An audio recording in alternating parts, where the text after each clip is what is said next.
یہ ایک کافر تھا، وہ کہتے ہیں بڑا زور آور تھا، تو وہ یہ گائے کی کھال بچھا کر کے اس کے اوپر کھڑا ہو جاتا اور لوگوں کو کہتا کہ اس کو اگر ہمت ہے تو میرے نیچے سے کھینچ کے دکھاؤ، میں نے دبا دیا اس کو۔ وہ ہمارے یہاں ہوتا نا، یہ میرا بازو پکڑو اور چھڑا کے دکھاؤ، یا میں بازو پکڑتا ہوں تو چھڑا کے دکھاؤ۔ تو اس زمانے میں وہ کھال بچھاتا اور اس کے اوپر کھڑا ہو جاتا اور کہتا کہ کھینچو۔ 10 آدمی اس کھال کو کھینچتے، لیکن وہ کھال کھینچی نہ جاتی۔ ان لوگوں کے زور سے کھال ٹوٹتی رہتی، حتیٰ کہ جو اس کے پاؤں تلے دبی ہوئی جگہ تھی وہ رہ جاتی، باقی لوگ توڑ دیتے۔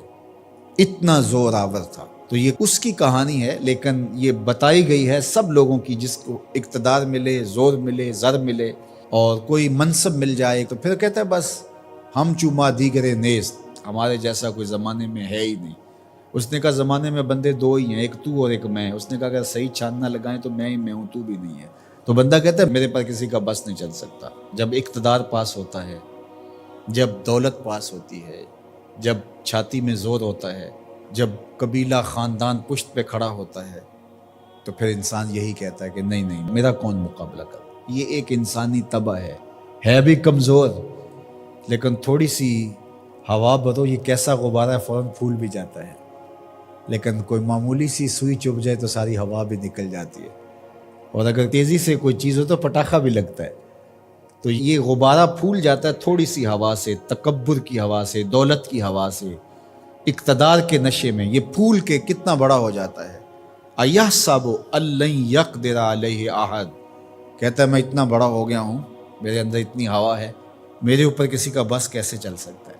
یقول، وہ کہتا ہے اہلکت مالا لبدا، میں نے ڈھیروں مال فنا کر دیا۔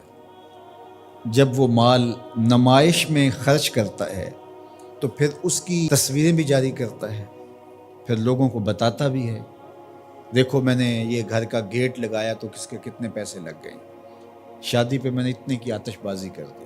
پہلے تو کہتا ہے میرا کوئی بگاڑ نہیں سکتا، میں طاقتور ہوں، میں بڑے بڑے ڈاکٹروں سے علاج کروا سکتا ہوں، کوئی مجھے تکلیف نہیں پہنچا سکتا، میرے اثر و رسوخ بہت سارے ہیں، کچہریاں میں خرید لیتا ہوں، تھانے میں خرید لیتا ہوں، کیسے ہو سکتا ہے، میں طاقتور ہوں، میرا اثر و رسوخ بہت ہے۔ پھر کہتا ہے میں نے فلاں معاملے میں اتنا مال لگا دیا، اتنا مال فلاں لگا دیا۔ وہ اپنے مال کے فضول خرچ پر لوگوں سے داد لے رہا ہوتا ہے۔ اللہ اکبر۔ اَيَحْسَبُ أَن لَّمْ يَرَهُ أَحَدٌ، یہ اس کی ساری بات بیان کرنے کے بعد اب یہ دیکھیے، اَيَحْسَبُ، وہ گمان کرتا ہے، وہ بھول گیا ہے، فراموش کر گیا اس بات کو، أَن لَّمْ يَرَهُ أَحَدٌ، کیا اس کو کسی نے نہیں دیکھا۔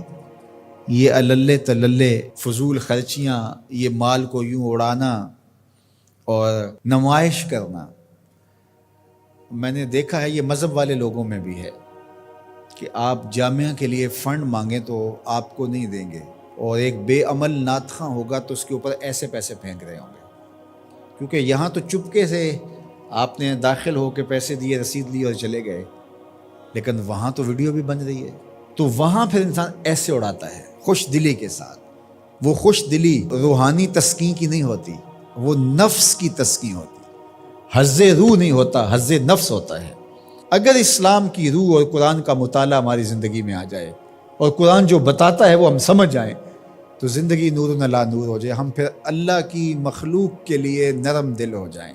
کل اب جس طرح باپ بیٹوں کے لیے ہوتا ہے، اس طرح حضور علیہ السلام کی امت کے لیے ہماری شفقت ہونی چاہیے۔ فرمایا یہ ایک دیوار کی طرح ہے۔ اسلام کی تعریف کیا کی گئی ہے؟ مسلمان وہ ہے کہ جو رات کو 100 نفل پڑھتا ہے، مسلمان وہ ہے جو دن کو اتنے پارے ختم کرتا ہے، نہیں، المسلم من سلم المسلمون من لسانہ و یدہ، مسلمان وہ ہے جس کے ہاتھ اور جس کی زبان سے دوسرا مسلمان محفوظ ہو۔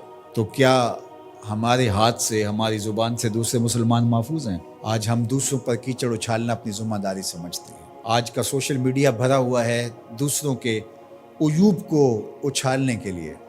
آج ممبر و محراب سے بھی مجھے معاف کرنا، جس طرح کے درس اور سبق دیے جا رہے ہیں، سچی بات ہے کہ وہ رسول اللہ کا دیا ہوا دین نہیں ہے۔ قرآن ہمیں بتاتا ہے تم ایسے بن جاؤ کہ تمہارا وجود نافع ہو، جدھر سے گزرتے جاؤ خوشبو پھیلتی چلی جائے، تمہارے انفاس کی مہک سے اجالے ہوں، تم فارمی چوزے نہیں ہو کہ ہر وقت